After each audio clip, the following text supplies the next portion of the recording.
de las regiones que declaran la independencia. En cambio, algunas provincias que hoy son argentinas, como Santa Fe, Corrientes y Entre Ríos, no concurren al Congreso de Tucumán. El nuevo país independiente tiene dos grandes desafíos: el conflicto con los realistas y la guerra civil entre Buenos Aires y el litoral que dirige Artigas.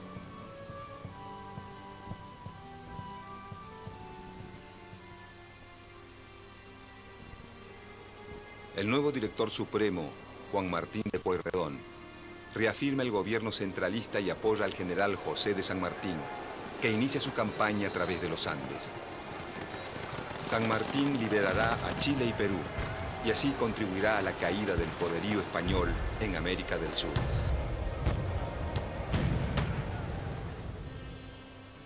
Pero en las Provincias Unidas, el alto costo de la guerra debilita al gobierno central, que delega en figuras destacadas de cada provincia la capacidad de reclutar hombres y recursos para la lucha. El sistema revolucionario vuelve a entrar en crisis y se disuelve en 1820.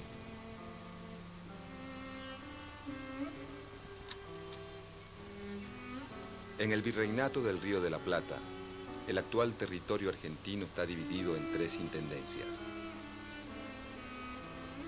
Salta del Tucumán, Córdoba del Tucumán y Buenos Aires.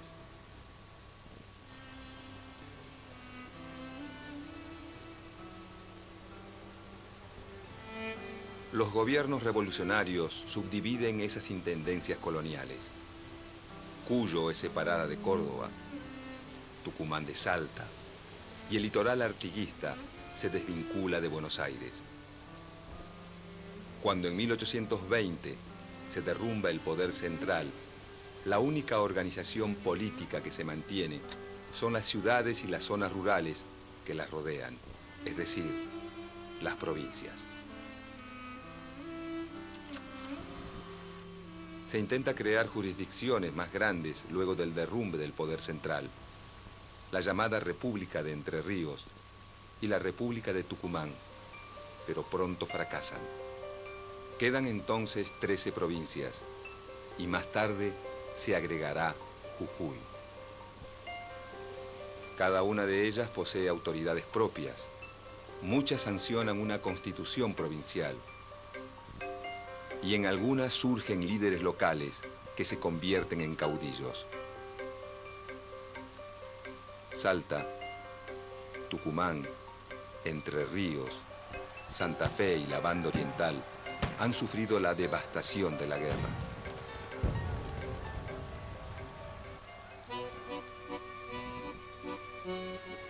Buenos Aires, en cambio, con pocas acciones militares en su territorio, exporta grandes cantidades de cueros y tasajo. Su aduana le permite aumentar su poder sobre las demás provincias y volcar sus recursos contra los indígenas.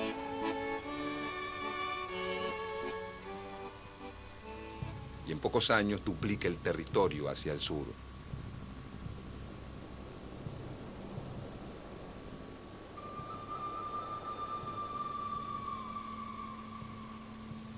En el interior, el fin de la guerra reactiva los circuitos comerciales. Cuyo con Chile, el norte con la nueva República de Bolivia, mientras que el litoral y Córdoba se vuelcan a la producción de cueros para el mercado atlántico.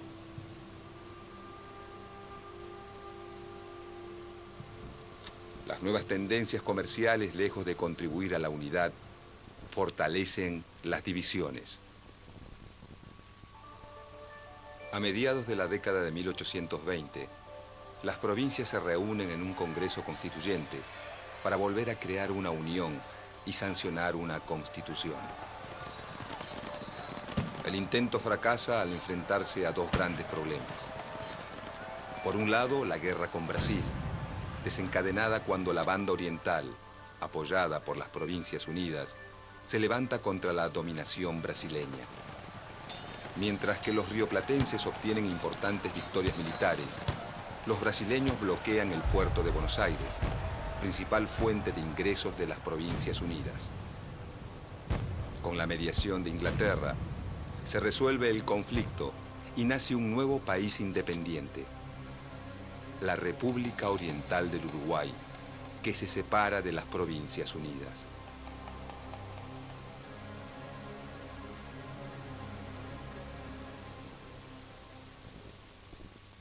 Por otro lado, el Congreso Constituyente se enfrenta a una profunda división en el ideal de Estado.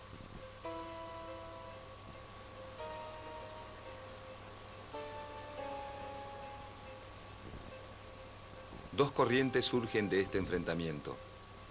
Los unitarios, quienes sostienen que el gobierno central, creado durante la Revolución, es el fundamento de la soberanía nacional. Y los federales, quienes defienden la soberanía de cada provincia.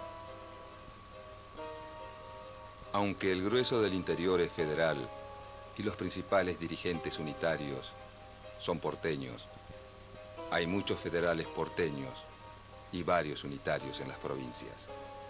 En la Constitución formulada por el Congreso de 1826, que nunca entra en vigencia, se denomina por primera vez al nuevo país como República Argentina.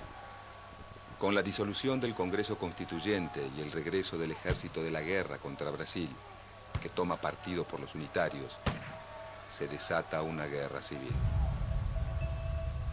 En el litoral, el intento unitario de hacerse del poder fracasa al poco tiempo.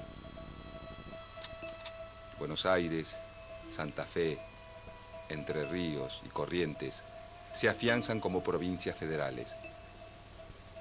El resto de las provincias se aglutina en la unitaria Liga del Interior, conducida desde Córdoba por el general José María Paz. La contienda se resuelve a favor de los federales, y a comienzos de la década de 1830, las 14 provincias suscriben el Pacto Federal.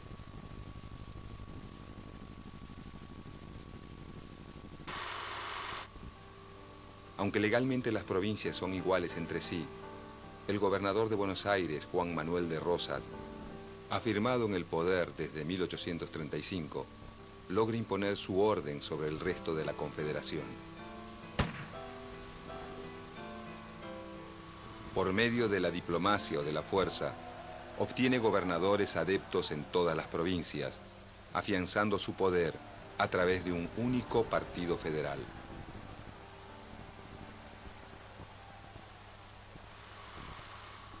Esta política le genera grandes enemigos.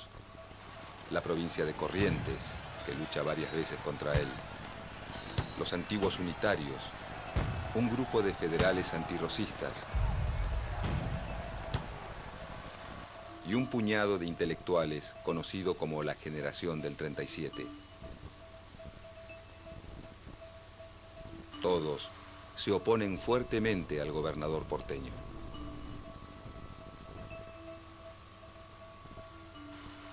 Rosas interviene en las luchas internas de la República Oriental del Uruguay. Apoya a los blancos que se enfrentan a los colorados.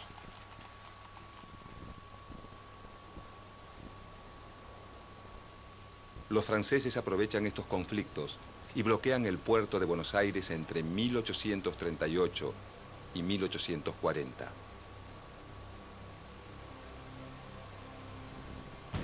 Entre 1845 y 1847 lo vuelven a hacer, esta vez junto a los ingleses.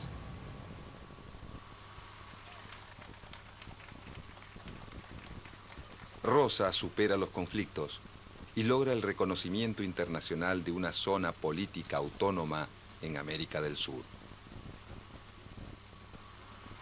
Es su momento de apogeo, pero uno de sus aliados más importantes, el gobernador de Entre Ríos, Justo José de Urquiza, se levanta en su contra, ya que Rosas impide la libre navegación de los ríos, lo que perjudica a las provincias del litoral, que no pueden competir con las exportaciones porteñas.